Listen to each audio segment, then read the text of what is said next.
What's up, guys? Welcome to another episode of Digital Art with Conde, and today we're going to be working on a monster. I'm going to do all the steps from beginning to end. Some people were kind of complaining about that I don't really explain anything when I do these paintings, so I'm going to do everything step by step so you can see everything that I do when I do this kind of painting. It was a bit difficult to do, but I hope you like it. Alright guys, so the first thing that we're going to be doing is the sketch. The sketch is a very important process because in this part you can try all the ideas you want, and it's also very rewarding when you have a nice drawing and you just want to paint it on the next step. You just want to paint it. I will say a bad thing is to try to paint right away. If you try to paint right away, what's gonna happen if you don't get what you want? Let's say in the 5th or 6th try, you're gonna feel really sad about it, and that's hard because you're kind of like thinking, oh man, this is not working at all. I don't want to paint anymore. And that kind of stuff. If you do a good sketch first, it's gonna save you a lot of time because of that, and it's also gonna save you a lot of time because you don't have to think about shapes too much. Having the shapes already defined on your sketch makes the painting process way more easier, way more easier, I will say. Obviously there are other ways of working with digital painting. You can just paint right away if you are very experienced. You can also use 3D. That requires another level of comprehension in terms of what you can do, like your ability to change something and to fix it, and a lot of I will say a lot of power in terms of not getting sad about your painting not working out. You have to understand that. But if you're learning, these hits are way more destructive, and what will probably happen is that you will end up not painting anything. I know because that happened to me a lot when I was starting in digital painting. So the next thing that we're going to do is you see this icon right here. It means that you can add selections. So we're going to do it with the lasso tool. So lasso tool, we make sure we have that icon. If you look at the top left of the screen, you have an icon of 2 squares. That's the one clicked. That icon means that every selection that I do is going to be add later. So I don't have to be clicking shift all the time. And what I'm doing is I'm moving myself with the space bar, moving the canvas so I can just explore all the drawing. To erase, you can use Alt to erase. It means every selection that you do is going to be erased of the one that you were doing. And now we're basically just going to be spending some time on selecting this thing properly. It takes some time. To do. It's a bit boring, but it's completely necessary. If you don't do this step, it's gonna be like you're gonna have a hard time later painting. Also, what I like of doing this is that it defines the silhouette way better than if you don't do it. You don't have to be cleaning the edges so much later, which can be very time consuming. So if you put this work in early, later it's gonna be way more easier to paint. So now what we're going to do with this is to create a clipping mask. For that, first you make sure you don't have any weird holes on your image, and that's our silhouette. We just, to get it off the drawing, you just do Ctrl+C and V. And right now we're going to do a clipping mask. A clipping mask is basically you have a new layer on top of your drawing that is cut it, and then on that new layer on top you just right click and then just click where it says clipping mask, and everything that you paint on that layer is going to stay inside of the clipping mask. So that's very useful, and you're gonna see why later. For that I'm just gonna create a group so I don't get you can see the PSD later on Gumroad, and everything is organized. And what we're going to do first is think about where our lighting is coming from. Our lighting is going to come from top left and it's kind of like, because we're not looking at 3D, it's more like front left, but it's kind of like in the foreground, I will say, near to us. So it's more like hitting the creature, not from the top left of his head, more from like his front left top. So we have to think about volume, and if we have a lighting coming in there, we have to think about volume. Let's use a soft brush, whatever brush you can find that is soft. They're very easy to find. Every Photoshop should have one of those in default. And let's just make first like around the clipping mask, and then just think of where the most of the shadow should be. And in terms of volume, is very soft shadow, I know, but this is the way I think of it first. So most of the shadows are going to be on that side of the face, and most of the lighting is going to be on this side of the face, and we need that soft transition. Now what we're going to do, first I added like a gray on top of everything just to make everything just a little bit darker. And now with the brushes that you can find on Gumroad, or just as whatever brush that you like to use to paint, we're going to be just doing some cast shadow. What cast shadow means is that if the light has a direction, imagine that you have lines coming out of the light. So if that light is coming there and you have an object blocking the light, everything that is blocking the light is going to cast a shadow. And you can see in like kind of like in planes, if you were using like 3D or something, you can see the planes grid kind of in the surface of the monster, and we're going to try to match that idea of having a grid on top of everything to think what things are on top of what.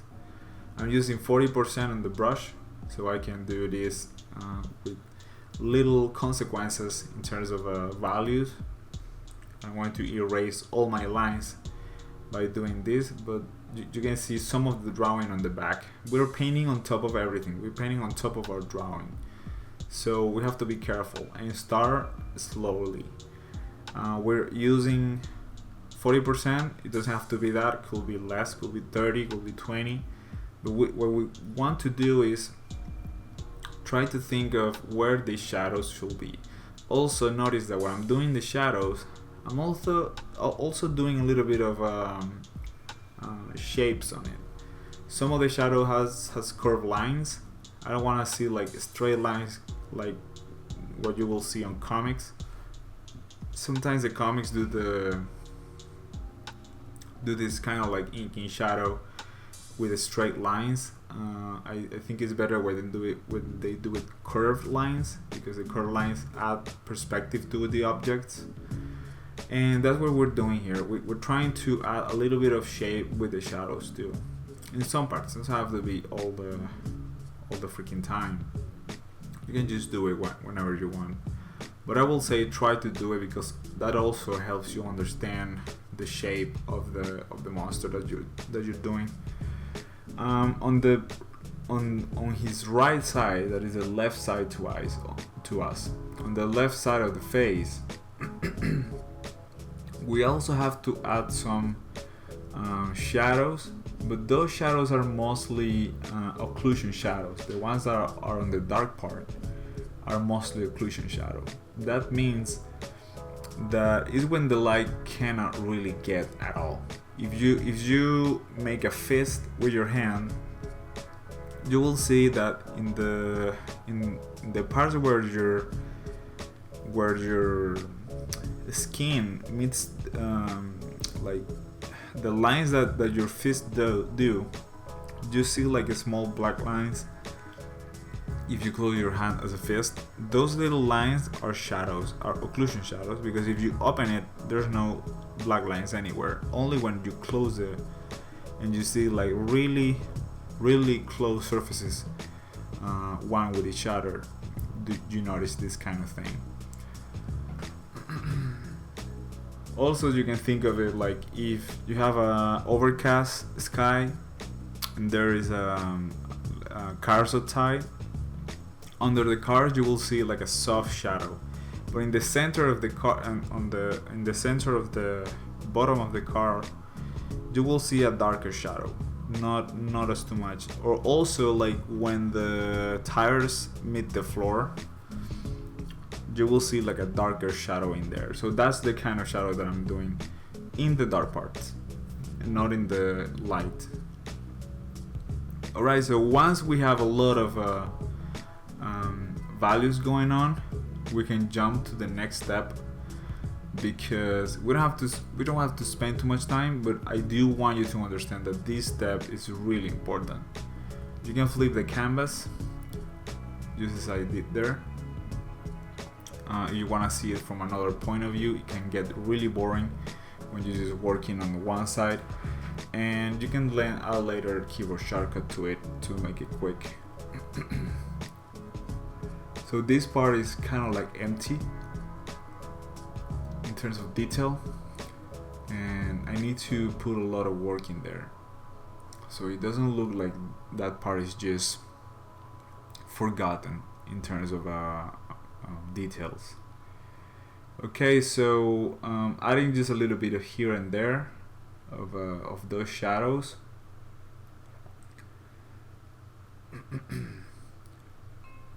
And okay, now I'm using 30%. As I say, you don't have to use 40 all the time. You can change. It's not a rule. What I'm basically doing is just trying to provide you with a system that will help you to do a painting, but it's not like a definitive thing. You can try your own methods. Other artists will have their methods. This is just something that I didn't learn it anywhere. This is kind of like what I kind of do from some time ago, and it works for me. It's not like the best result ever, I will say, but it kind of works for me. It's basically a process where I can trust. I can trust this process to have a good image at the end.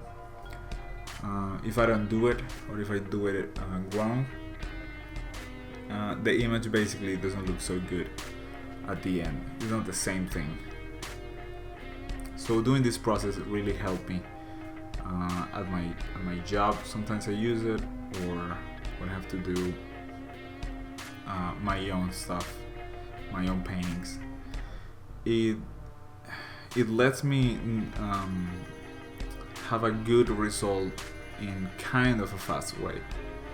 Alright, so now we're going to think about undercolors. When I say undercolors, some people will say undertones. You can call it whatever you want, and for me, it's just some colors that I put that I want later to pop up on the things that I'm doing. If I'm doing skin, sometimes I will do some colors that are different from the skin color, so later when I put the skin color on top, it kind of looks like you have this underneath. So that's basically it. Right now I'm adding a little bit of purple to the back of the eyes, and blue. And it's weird because it kind of looks like a clown or something at this stage, but the result is totally worth it. So don't worry too much about it. It has to be. It cannot be too intense, depending on what you do, obviously. But I will say not do it too intense.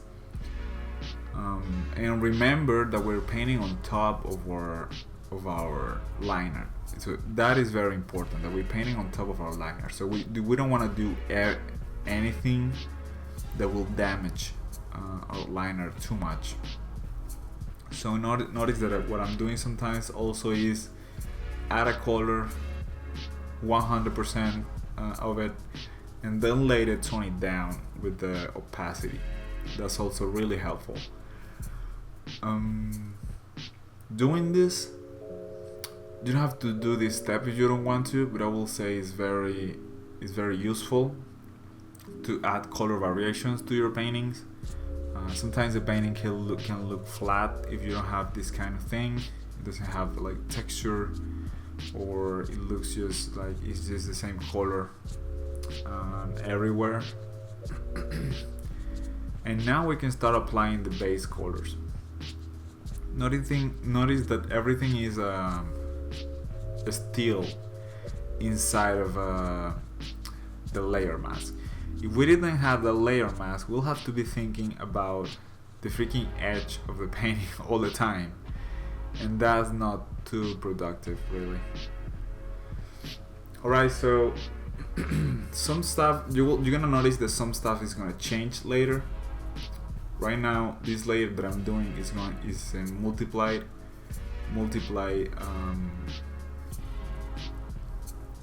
how is it called, blending mode. Yeah, blending mode. And notice that the clipping mask is still so useful. I'm still painting like crazy, and I don't have to think about the freaking edge. That's really helpful in terms of time. So that's how it looked, like if it was normal, and now the multiply version of it. It's kind of dark. It's a bit dark, so we have to be thinking about that too. We have to think about the mood of our painting. And right now I'm just gonna try to maybe change the color of the eyes, I don't know, and later it's gonna be way more fun. What I want you to understand is, like, this process is just like ingredients. You have to keep adding to the process until you get the result. Once you've done it some time, you can kind of predict what result you're going to have, but it's not like super predictable. But it allows you to try. If I wanted to go back to what I had before, I can just turn off that layer where the multiply is with all the base color and change stuff, or just try a new thing. If I were doing everything, just one layer will be completely destructive. So this way is not that destructive. We can still change stuff. We can still try new ideas in terms of color and contrast and everything. Alright. So this is kind of what we have in terms of base color. I think it's pretty good.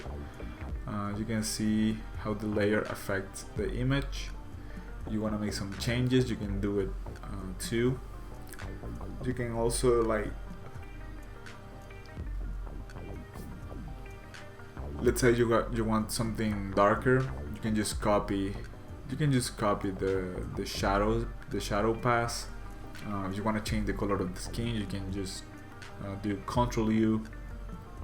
Ctrl U will get you the hue and saturation panel. You can change that there. Right now we're going to think about highlights, and we still have our light right there, and we want to try to match the lighting source to our specular lighting.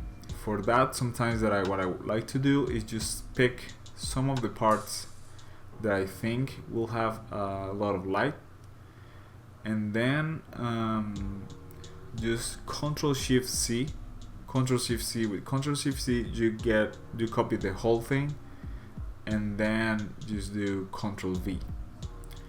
Then you can do hue saturation, and that, as I said before, Ctrl-U. You get it with Ctrl-U, and you can put more lightness on it, and then put more saturation, because something that happens when you have lighting is everything looks way more saturated. So that's something very important to keep in mind. Yeah, I thought it was too much, so I changed it a little. I put a little bit of opacity there. And now I'm basically just grabbing with the eyedropper, which is like the eye key, and trying to paint what I think the lighting is hitting most. And you can start to see how the painting is starting to change. Everything looks more like all the part that is lit is like popping up a little more, and that gives kind of like a three-dimensional effect that's very important to have in our painting. Okay, so adding this kind of lighting is gonna start making everything look more with more volume. So the thing is, you have to develop it slowly. You cannot just put highlights, like really hard highlights on it. First, you have to define the shapes, like what I'm doing now. You can see that there's a sense of these parts are brighter, but not really intense highlights like what I'm doing right now. These really intense highlights are depending of the material that you're doing. If you're doing something like clothing and you put this kind of highlights, it will look like it's maybe leather or something rubbery. If it's just like normal cloth, like cotton or something like that, it will be more like what we had before. The highlights are not going to be so intense. The reason of what I'm doing this intense highlight is because of the kind of material that I'm trying to represent, which is really reflective. It's kind of like if it was, maybe he's out of water at this moment, but it was on water, like, I don't know, a few minutes ago. So it's kind of like a little bit reflective, a little bit shiny. Well, shiny will be the word actually. Reflective, we need another kind of approach to do something more like a reflective material, but it's kind of like in the same realm. Right, so bounce light and fill lights. Bounce light is basically the word explains it. Means that the lighting is bouncing from whatever surface we can imagine. If you throw a ball to the let's say you throw a basketball to a wall, it bounces, then it bounces to the floor, and it comes back to you, right? So the same thing happens with the lighting, just that we don't notice it that quickly. When this happens, there's something called color bleeding, which is the colors of a surface transfers to another because of that lighting. If I have a light bulb and I have a ceiling, let's say if it's not like this, the kind of a light that is inside of the ceiling, like embedded on the ceiling. If I have a light bulb, it would bounce from every direction, like 360 degrees. And if you imagine that the light bulb is throwing rays, and obviously these rays decay because of the intensity, it is less strong with the distance. But then every ray will hit the wall, and if the wall is red, everything else that is around that wall will be kind of affected by this kind of color, by this color.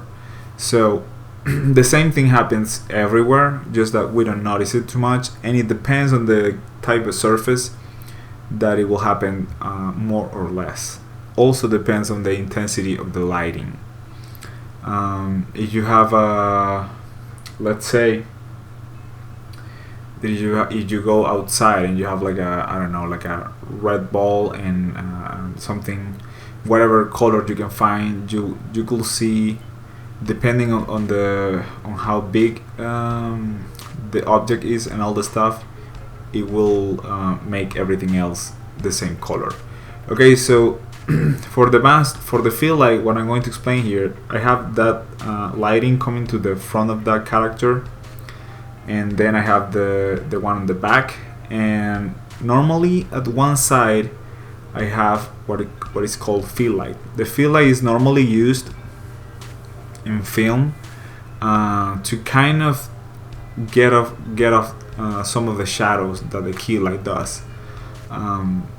Before, like in noir film, you used to have like these really crazy sharp shadows. That was kind of because of a budget decision, but then it was kind of like more like a style. If they wanted to reduce the hard shadows that they had on the films, they will use a fill light, which is something that is just gives a general lighting, kind of like an ambient lighting, and gets rid of some of those shadows. So right now what I'm doing is putting a fill light from the left, but because of the type of surface that we're using is kind of reflective, this is the kind of result that we get. It's a bit more like it's not like a backlight, but kind of like in between. It's coming straight from the left. If it was a normal fill light, maybe it will come more to the front. But right now, what I'm trying to focus on getting this look like it's in some kind of a cave or something like that.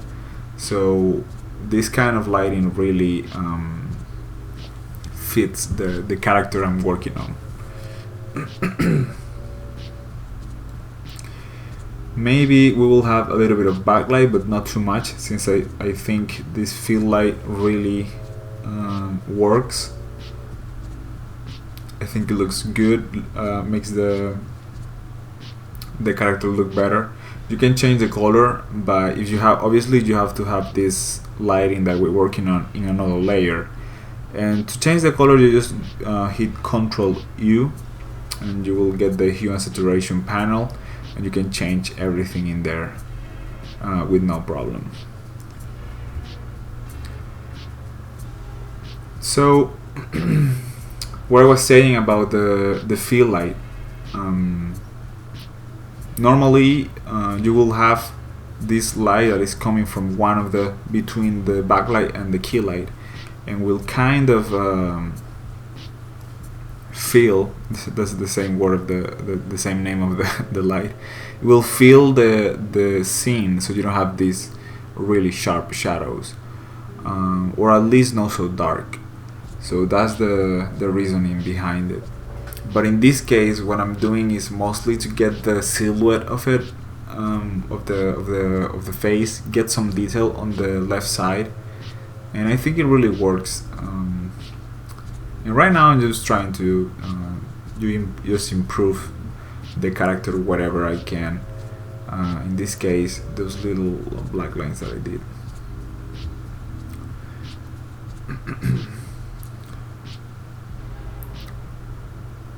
So the backlight and surface scattering.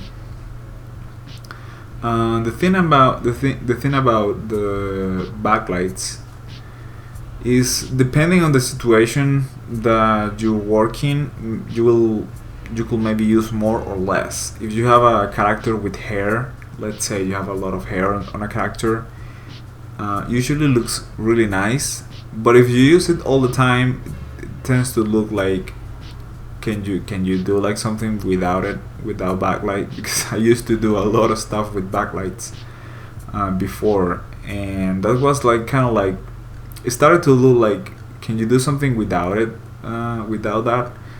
And I was like, actually I can't. That's one of the things that I do. So then I started to explore another kinds of lighting, but the thing that I really like to do is the subsurface scattering, and it's basically the thing that happens when you turn on a lantern on your hand. You will get like your hand turn red, kind of like the lighting trying to pass through your skin. So that's something that is really interesting in terms of when you're doing a character. What places do you use that, and what places you don't use that? So I'm trying to put a filler that is coming like from the back, and we have this kind of like edge on the character, edge of lighting on the character. You have to be careful of not putting too much, because it can look fake, can look bad.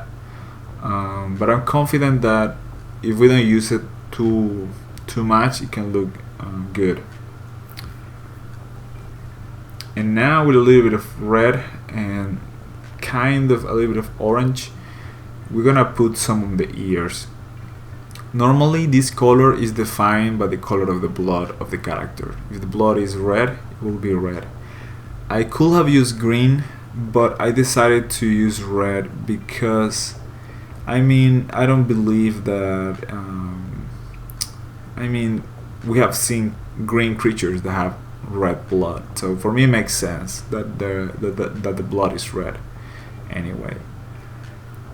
So also like the interior of the character. And now we are approaching a phase that I like to call detail and changes. We're actually not doing so much detail on this part, but the next, which is the final painting. Right now we're just going to concentrate on changing the levels a bit, to see what interesting thing we can find in terms of color. I like the colors that I have, but I think it can look more interesting if I change the colors quite a bit. So right now I'm just changing the contrast. If we see the one on the left is black, the middle is the grays, and the one on the right are the whites, the very light colors. And if I move them, I get the image to have more of those blacks, or more of the middle colors, or more of the lighters. If I change per channel, green, red, or blue, what I will do is change the relationship of the darkness of each color.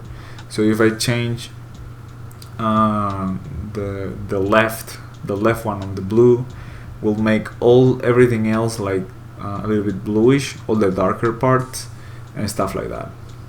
So I kind of like this, what I have here, and now it's time to repair things a bit, to change some things, maybe clean some parts that are not well defined, and because after this we're going to jump to a really detailed pass, and it takes some time. And if you take the necessary steps to make this part kind of accurate, everything else is going to be way easier and smoother. So right, so how I was saying, at this point I'm only concentrated on doing kind of a polished version, but not so much, because we're going to do a very deep detailed treatment. I have this crazy technique that I kind of discovered. I don't know if it's kind of like a lot to say that I invented it, because I really think that a lot of people used to do that. I don't know why, but basically, because, and I've said this before in other videos, just so you know,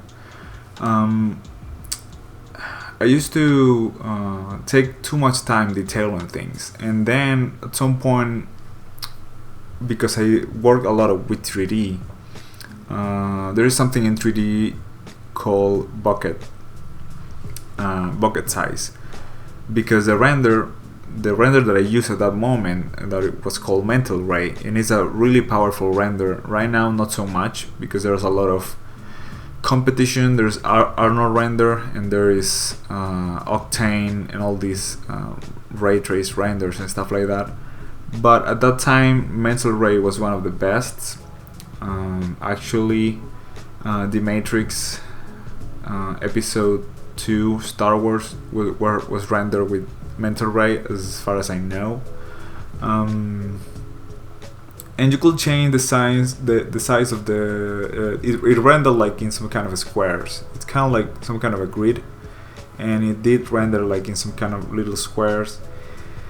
And at some point I thought, well, what if I did the same thing? I know it's kind of like crazy to think that I will do the same as a machine when working, but I thought it was a really nice way to approach it, because if I look at the render of the 3D program, it was like he spent this little time rendering this thing.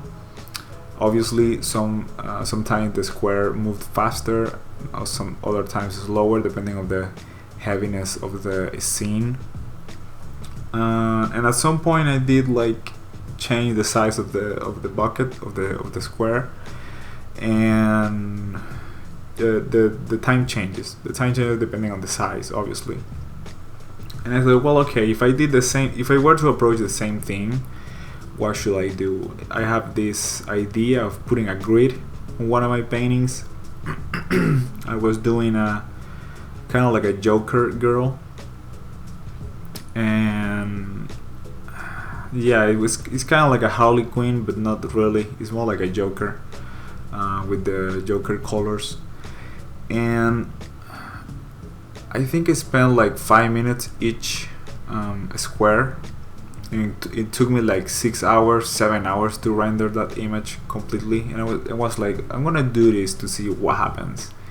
And I really like the thing that happens is that was the first time that I earned a trophy on a web page called 3D Total. So I earned the trophy, and I was like, holy shit, that it seems to that people like the result that I did with this technique, so let's do that again. And I did several other images, and I didn't win any other awards, trophies, but it really meant a lot to earn that thing for me at that time. It really gave me confidence on the technique, and I just got stuck with it for a long time.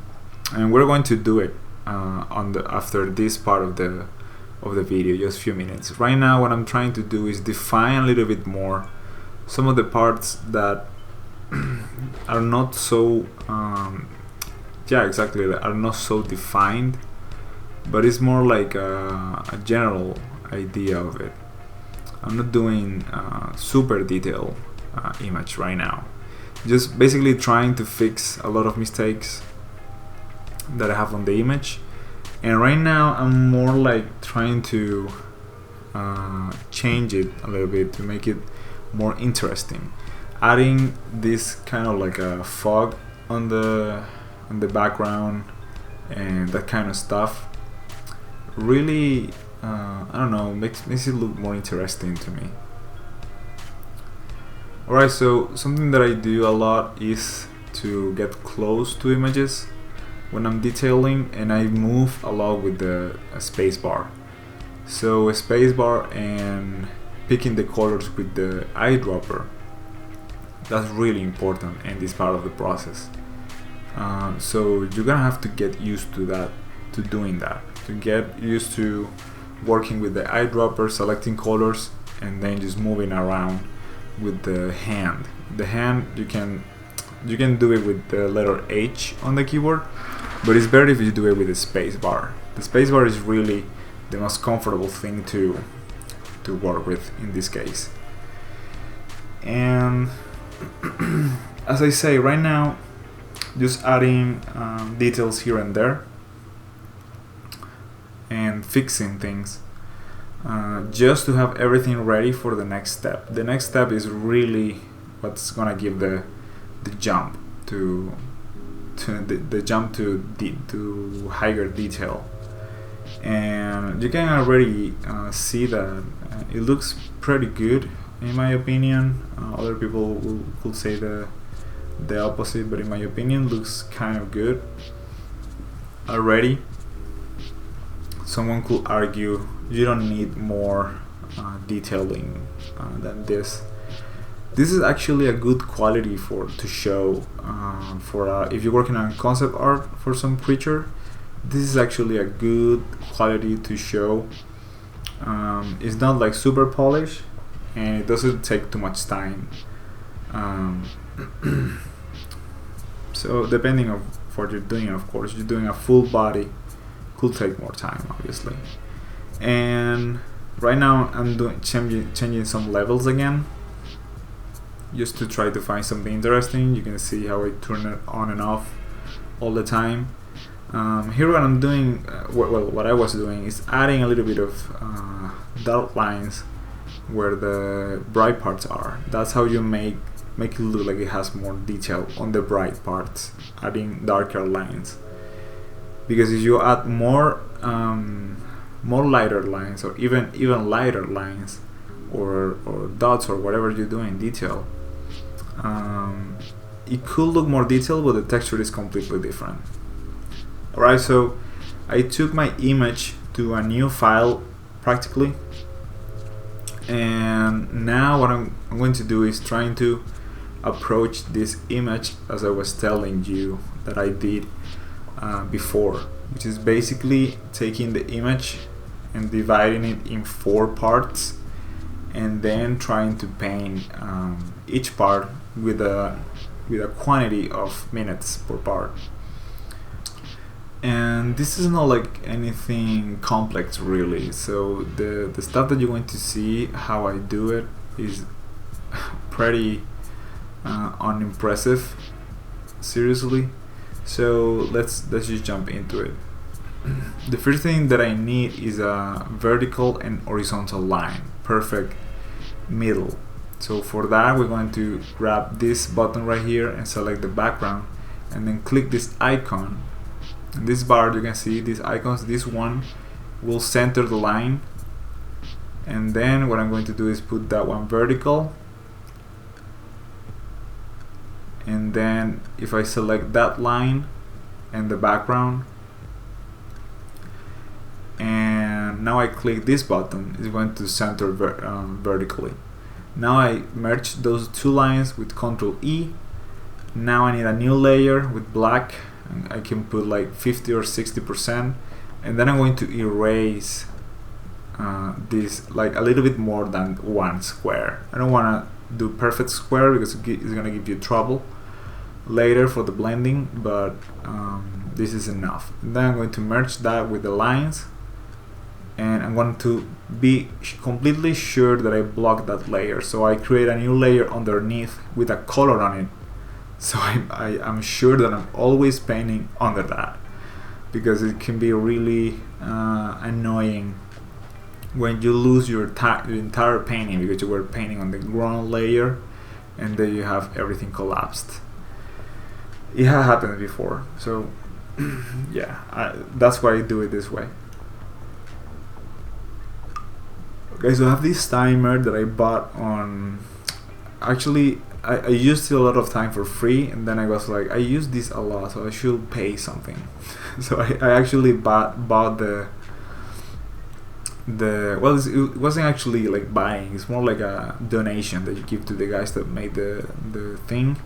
Is a cool timer, it's called, and basically it's just a little program that it allows you to create this timer, to put this time, or you can do it with your phone. I never did it in your phone because at the time that I started doing this, I didn't have a good enough phone to do this kind of thing. My phone sucked at that point when I was starting doing this kind of thing. And then the cool timer thing just got stuck. I haven't stopped using it like since I think like 10 years ago or something. So I really got stuck with it. So notice that what I'm doing is basically just taking colors with the eyedropper, same approach that we were doing before, but now I'm way closer. I'm way closer to the painting. I'm trying to get to those places that I didn't get before, because I have 20 entire minutes to spend on just this square. That's why I do it this way, because it allows me to just concentrate on this part, and at the end I get a kind of like I get like a lot of detail in the image, and it's spread out properly. It's not like I have a ton of detail in this side and then this side doesn't have any detail at all. I mean, it still happens. It still happens doing this technique, because maybe you will concentrate too much on touching some part of the painting. But believe me, if you don't do it this way, it's gonna happen way worse. You could spend one entire hour just working on the eyes, and then you don't want to have any energy to work on anything else. So that's why I prefer to work this way, because at least I can fight myself to, and also it gives me kind of like a deadline. I'm like, okay, so you have 20 minutes to finish this, so you better use the most of it. So at that time, I'm not checking any emails, any phone calls, or any text messages. Well, obviously phone calls sometimes are important, and I just can pause the timer. But I know that when I come back, if I spend too much time doing something else, when I come back, I know that I haven't really spent even 20 minutes on this image at this point. So it really makes you feel guilty if you start like watching YouTube videos or something, and you have that timer in there, like you put 20 minutes in there and you haven't even spent the 20 minutes working on the image. So you're really not doing anything right now. And that's kind of like some kind of a whip to help you work. Sometimes I really love to work against not against time, but to administrate time on the paintings as much as possible, and have a believable time to deliver the image. So that's really kind of what got me to work on stuff, be able to render things this way, because when people ask me, like clients, let's say right now I just have one client that I'm really proud of, which is the game Ark Survival Evolved. Wildcard is the company. But when I was starting here in Madrid, I had my normal job in a company called Virtual Studios, and outside I used to do small things, but it was more like like little jobs that I could take here and there just to save a little bit of money and stuff like that. And what really the clients really like to hear, okay, so I need about, let's say, 3 hours to finish this. I always added like 30 minutes more, or maybe 1 hour more, just to be sure if anything wrong happens, like I did the thing wrong or something, I had to stop for a few minutes to do whatever, stuff like that. But at least they know how much time I was going to spend on doing it, and they seem to like that kind of information. I wasn't being paid by time, I was paid by task, but I mean, they really liked me telling them how much time I was going to spend doing something. And later, like at work, it was like, hey, can you detail this? And I was like, yeah, give me 2 hours or something. And I was like, okay, 4 squares and then 30 minutes each square, and that will be it. That will be a pretty detailed enough image. So, and I was like, cool, that's perfect. And they didn't ask anything else. I just have to take the image, make my grid and just work that shit until I hit the 2 hours basically. And the result was most of the time good. They didn't seem to complain about it, so I guess that was okay. But I think they really liked the thing that the image looked even in terms of detail, like, because sometimes I'm not saying that it's wrong, but other concept artists like to leave these huge brushstrokes, and there's really nothing in there. For me, that's not what we're supposed to do. If it's a mood concept, like just to explain like an idea of a scene in terms of how does it feel, maybe it makes sense to have this kind of large brushstrokes. But if you're doing something detailed that you maybe have to like let's say you're doing something specific that you need to explain how it works or something like that, then you're supposed to be able to the people is supposed to be able to see what it is, like what's happening here, what's this shape, what's this how you call that, what's the material that you're looking at here, and stuff like that. So if you're not able to tell that, it's gonna be harder for them to know what the thing they have to model or texture is. And even if it's not like a super detailed concept, at least try to get the materials right, and you can do that with some level of detail.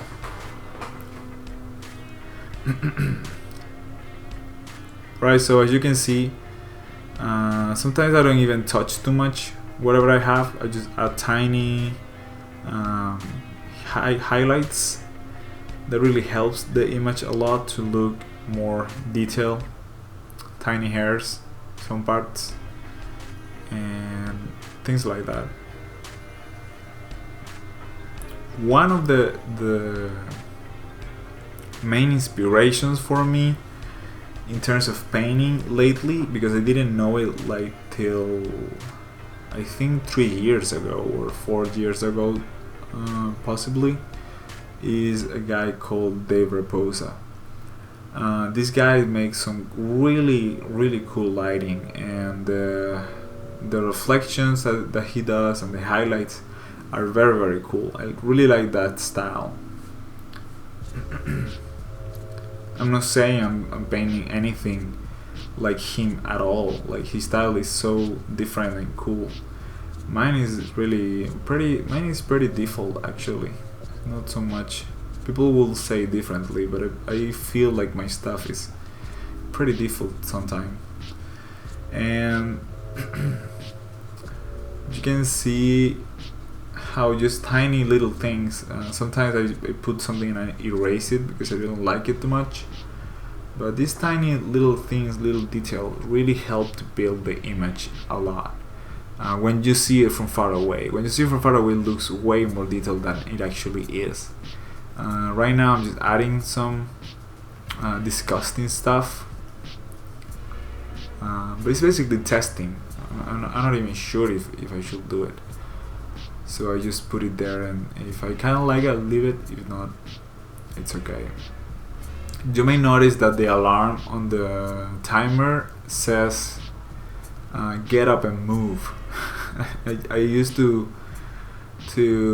tell myself that I spend too much sitting in the computer, so I made this the alarm to say that every 25 minutes I will just stand up a little, stretch one bit, and then sit down again, so I don't spend all this time just sitting around.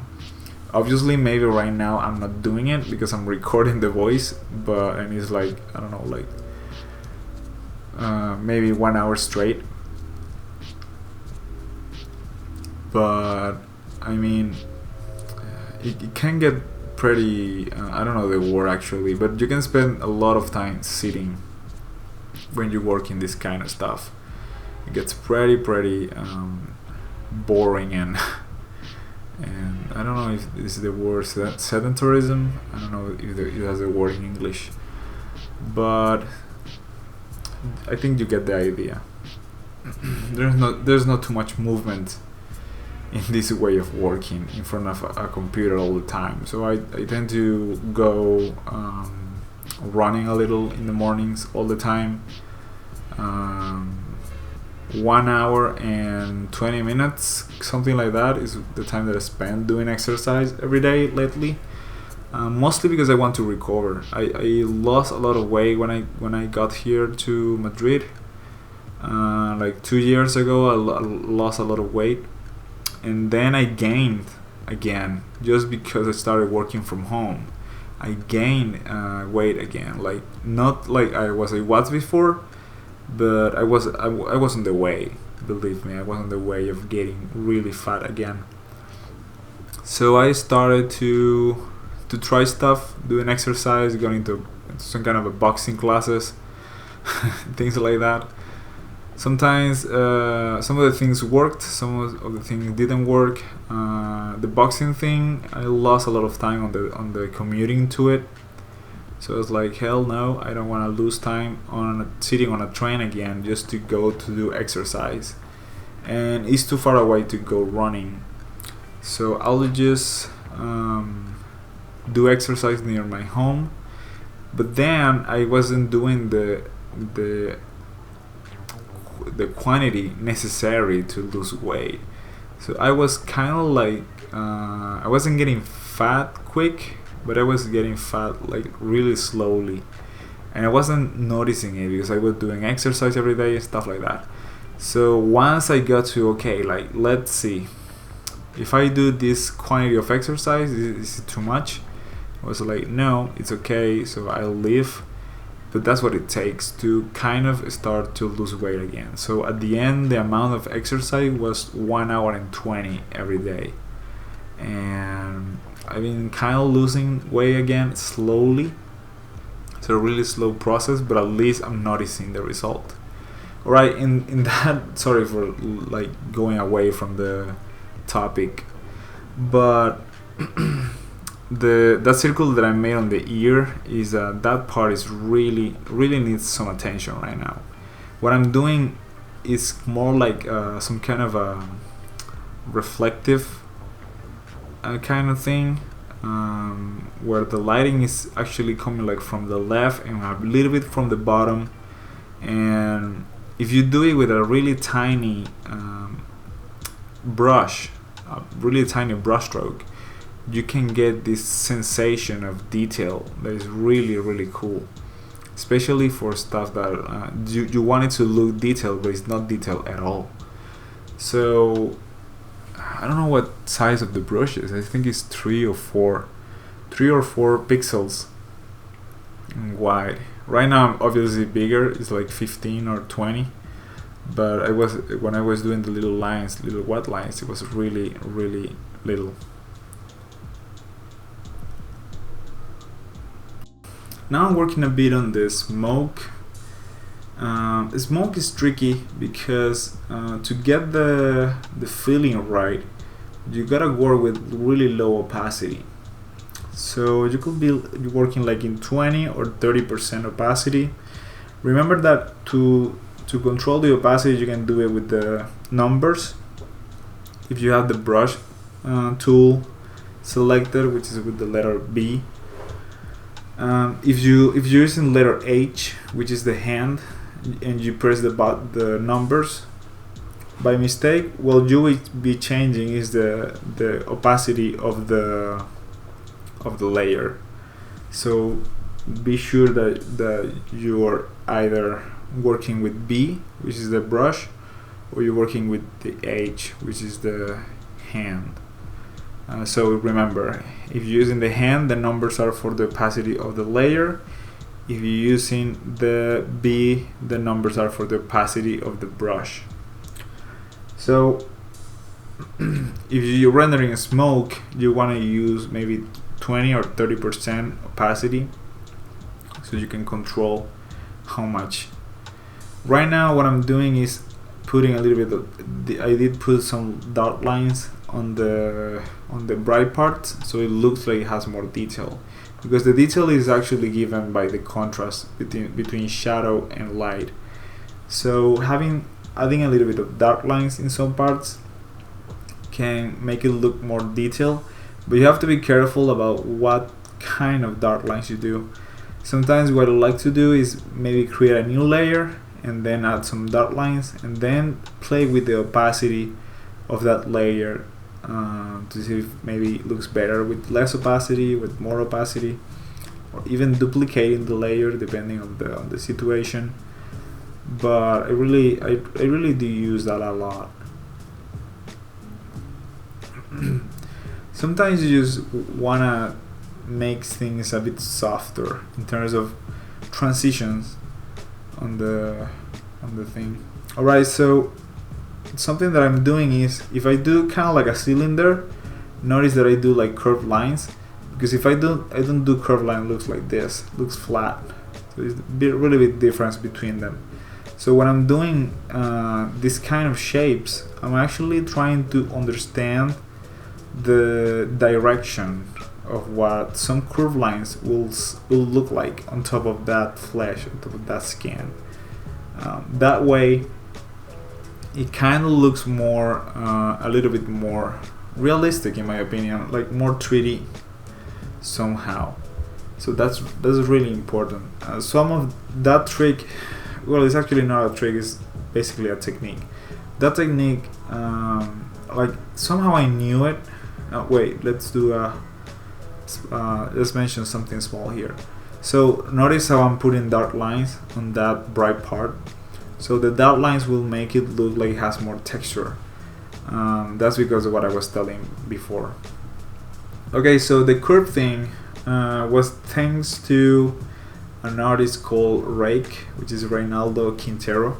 You can find it on Instagram and YouTube too. He's really good drawing girls, like fan art. It's very cool drawings. I have one of his books. It's amazing drawings. And he told me that if I do something with volume, I should draw it having that volume in mind. And if I couldn't understand it too much, let's just do some curves on it on top that adjust to the shape of the surface that I'm working on. So if I was doing like a torso or a leg and I did a flat line, it will look completely unappealing. I wouldn't understand the position that it was. I wouldn't understand anything. Like what was the point of view of the camera, anything. But as soon as I started doing it with the curves, it looked way more like with more flow and more interesting also, and that really helped. It helped a lot, even understanding. Sometimes I will use to draw anatomy to practice, and after that tip, the whole thing changed. Made everything way more interesting. My drawings look better almost instantly when I use the curved lines, and now I won't stop using them.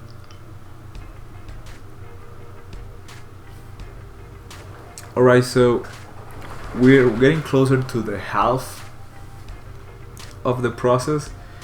The other parts are basically the same thing, but we're still going to get through them. And I hope you like the format of this video. Remember that if you want to support the channel, you just have to go to Gumroad and maybe buy one of my tutorials. But you can get the PSDs of this one. I'm gonna try to put them not too expensive or anything, because it's just to support the channel. It's not like I want to become millionaire or anything. But it will really help if you guys bought the PSD, if you want that kind of thing. The only thing that I really ask for you guys is not to post it anywhere. I mean, you can do whatever you want other than sell it. You cannot sell this painting, but if you want to print it, you want to print it for you to have it at your house or something and put it in your bedroom or whatever you want, you can do that. What you cannot do is print it for selling. Don't use it on covers or anything like that. If you want to use it on a covers, ask me first. You have to ask me first, and I will probably say no, but still, just ask me. Some of my older work, I don't mind when people ask me, hey, can I use this on a cover and mention you, and sometimes I will do yes, but remember that you're not the only person that asked me for this, so don't get surprised if you see this same image in another book or something, and they normally will say no, there's no problem, and I will say okay, then use it. But I really like when people ask me first. If you don't ask me and I don't give you permission, that's basically illegal. Okay, so back to the tutorial. Sorry for that little talk there about rights. It's basically more like a being polite thing. It's not too much about the rights. It's more like education. That's it. Okay, so as I mentioned before, sometimes I gotta fix mistakes. When we get to the last part, you will see what I mean. That horn that is coming from the jaw doesn't look so good. The left one, and it doesn't match the other one, so I'm gonna probably do some changes in that part.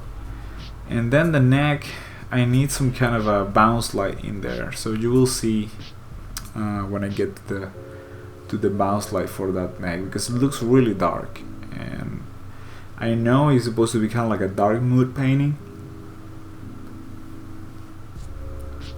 but it doesn't have to be that dark. It's like unnecessary dark. Okay, so you can see how it looks like I'm moving my hand way too fast, but I'm actually doing that, like doing fast strokes, but it's not fast as it looks, obviously, because it's a little bit speed up. But I will say it's just kind of like I got stuck with that kind of painting. For some reason, I got used to working, like adding strokes. If I want to do something dark and I'm using a black brush at 20%, I know that I have to do at least 5 or 6 strokes to make it 100% dark. You know what I mean? So I could control the darkness by how many strokes and little lines that I did, and that was really valuable for me to learn how to do that, to control the opacity of things by brush strokes. It really gave me like a way of working. And right now, what I was telling you about the bounce light is I'm going to add some color for the neck, kind of like a bounce light, and let's see what happens. And basically what I'm going to do to add the bounce light is put more color on it. But if you have a surface that is green and you put some lighting on it, the reflection that you're going to get is exactly that. It's going to be more green.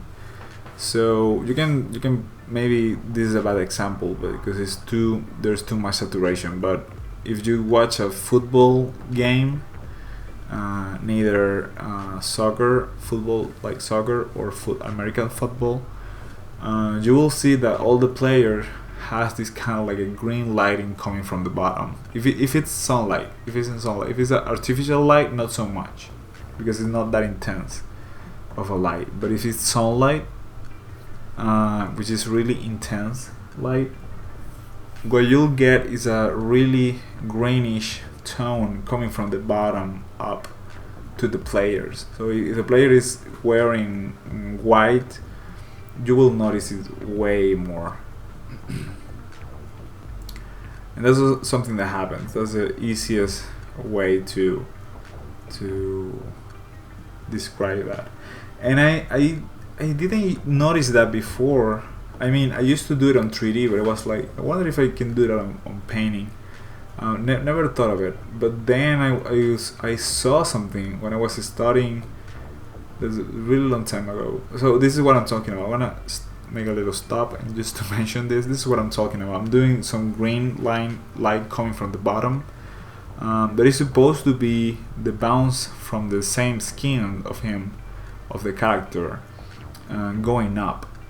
And then I just change the opacity. You have to change the opacity later because I'm doing in another layer, so be careful with that.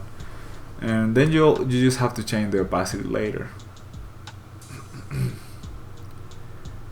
Okay, so just adding a little bit of green in the parts that I believe should have some bounce light, and that will really change things in terms of how it looks. It will make it look way more interesting and more believable, even that it's completely unrealistic. But at least the lighting is behaving like it should, so that's really important. If you make things look like they should look, then everything is kind of looks more realistic immediately. So that's important. Right, so what I was saying, I actually don't remember what I was talking to you guys. Okay, so yeah, I was studying and I saw a drawing of a guy, of a football player, and it was made with normal colors. It was made with, like crayons. And he did that. He did the green light coming from the bottom, and he did it in traditional media with crayons. Are you kidding me? And I was like, holy shit, I can do that in digital way more easy and faster, I bet. So that's what I did. I started adding a lot of bounce light to my paintings. Sometimes maybe too much bounce light, and I started also to do it a lot more on my 3D work, and slowly I began to be familiar with this kind of approach of adding bounce lights and stuff like that, and the result was completely different of what I used to have. Okay, so right now I'm just with a small amount of opacity. I'm trying to make the things that are far in the back blurrier. So adding more blurry effect to those parts, and I'm gonna be doing that also in the left side of the face, but you will see that later. We are about to jump to that side in a few minutes.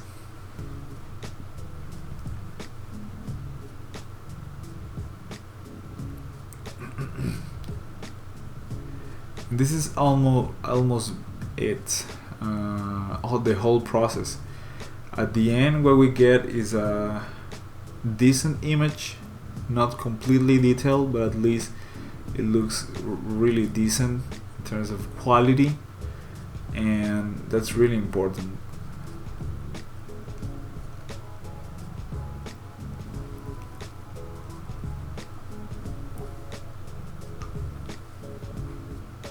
Alright, so sometimes if I get 1 minute left on the timer, if I have anything to add anymore to that piece, I will just stop right there in 1 minute left and just restart the timer. Sometimes it's the other way around. If I see 1 minute left, I will just jump to the image and start adding detail like crazy. That also happens.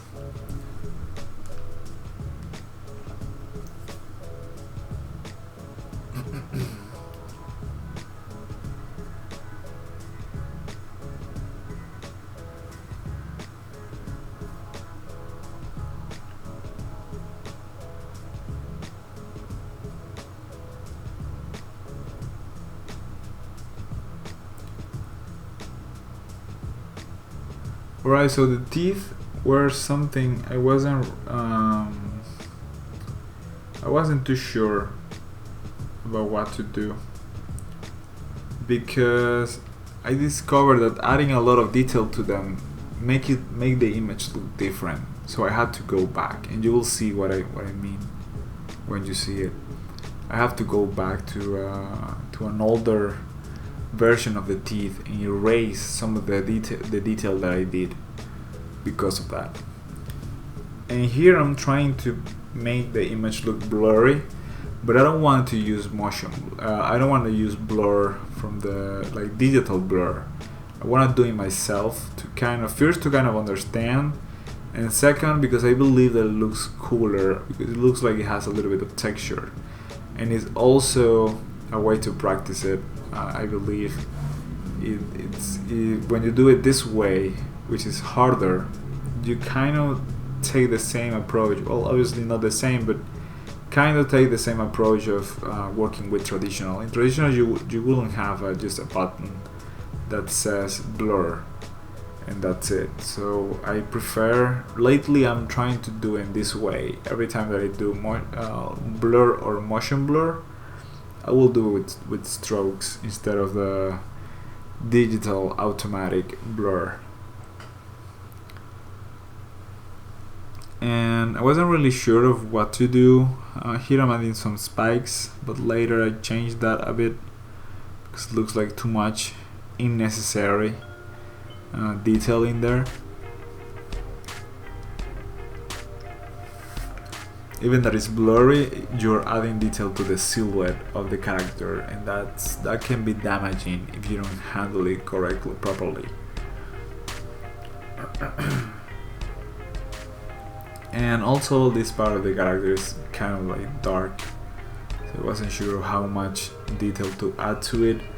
Also, you don't want to spend too much time putting detail on parts that are not important, not because of being lazy, more like because you don't want people to be focusing on that.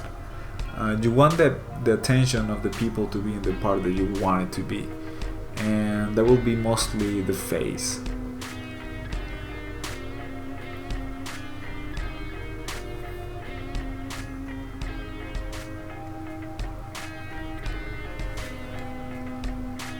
Alright, so adding more and more details everywhere. Here a little bit of highlights, but some of those highlights, as I mentioned, are going to go away. You will see what I mean. I just erased some of that, I think, but mostly the teeth. The teeth, I really didn't like what I did in this version, so I just erased a little and got stuck with what I had before. I thought it looked way better than the last version.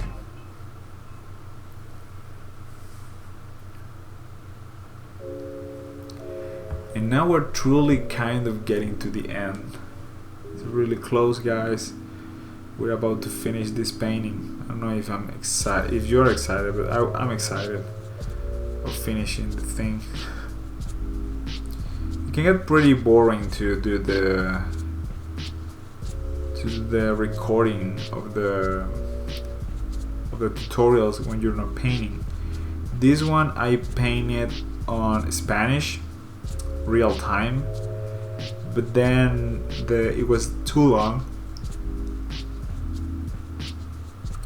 so I just made it like double the speed at least, so I don't have to sit by 2 hours and a half recording the voice of a video. So I did that. I think it works. It's not like I'm doing 400, 500 speed ups like I used to do sometimes. Just 200, I think it will be enough for you guys to see where I click things or the stuff that I do, not so fast. And I really hope you like this kind of painting, like more detailed paintings. Some people were kind of complaining that I don't explain really anything when I do the painting, so this is my response to them. And sorry if I didn't did that before. I know that the videos I used to explain a lot are the older ones. but then I kind of like just got a bit bored of explaining things. And right now it's not like I don't find it boring. I do find it boring sometimes, but I decided that I'm going to do more of what I want, which is paintings. It's not like painting boxes or painting feathers or little things like that, as you know that I did on all their videos. Okay, so in a few minutes you're gonna see how I get rid of those ugly teeth. I mean, looks way more accurate, I will say, but it doesn't look better. And in my opinion, what I had before looked better, so I just erased a little. I erased I think like 30% or something, just to get some of the older stuff to be back again in there.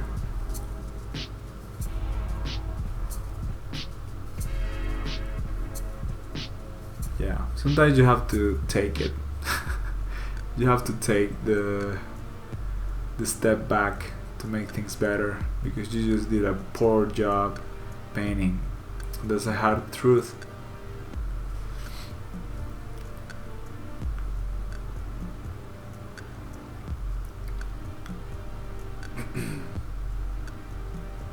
And I really hope you like this kind of technique. I mean, it can get pretty mechanic, but believe me, it gets worse if you do it with more squares. I used to do it with a lot more squares. Sometimes I used to do like, let's divide it in 2 first and do 20 and 20 minutes, then let's divide it in 4, then let's divide it like in 8 squares, then 16, and things like that. Crazy techniques that I've been trying to develop for myself and didn't really work at all. That happened. Okay, so I decided just to put like a fog in there and not care too much about that shoulder, and I think it looks pretty good. It's because of the theme, which is kind of like a monster, so it doesn't really matter where it's standing right now.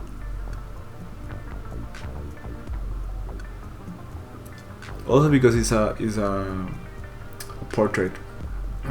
Okay, so right now you will say this image is finished. This is actually not finished yet. We have to put something else. We have to play with it. So let's play with the levels again.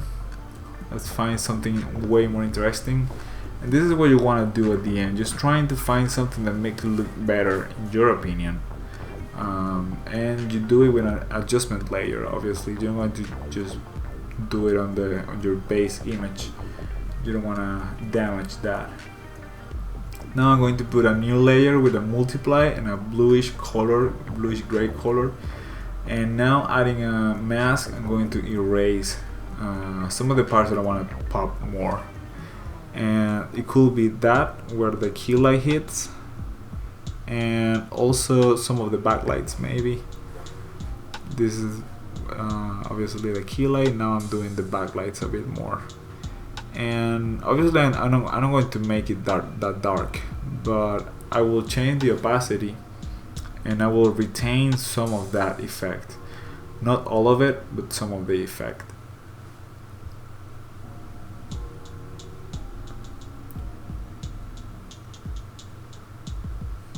Something like that. I think it works.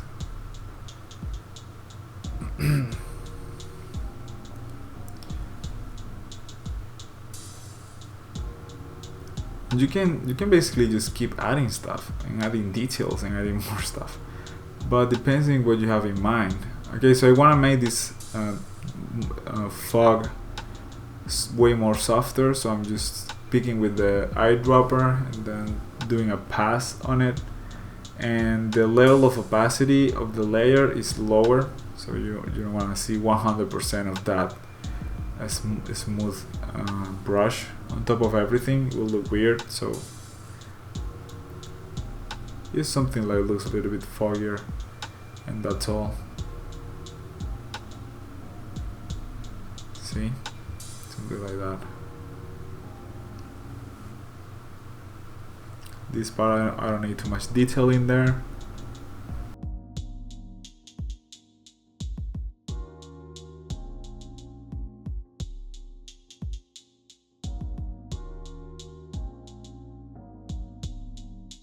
Alright guys, that's all for this video. Thank you very much for watching. If you watched the whole thing, I hope you find it useful. Please take a moment to turn on your notifications for next time you'll be notified of when I upload a video. Please follow me on any social media that you may use, maybe Instagram or Twitter. And thank you very much for watching. See you next time.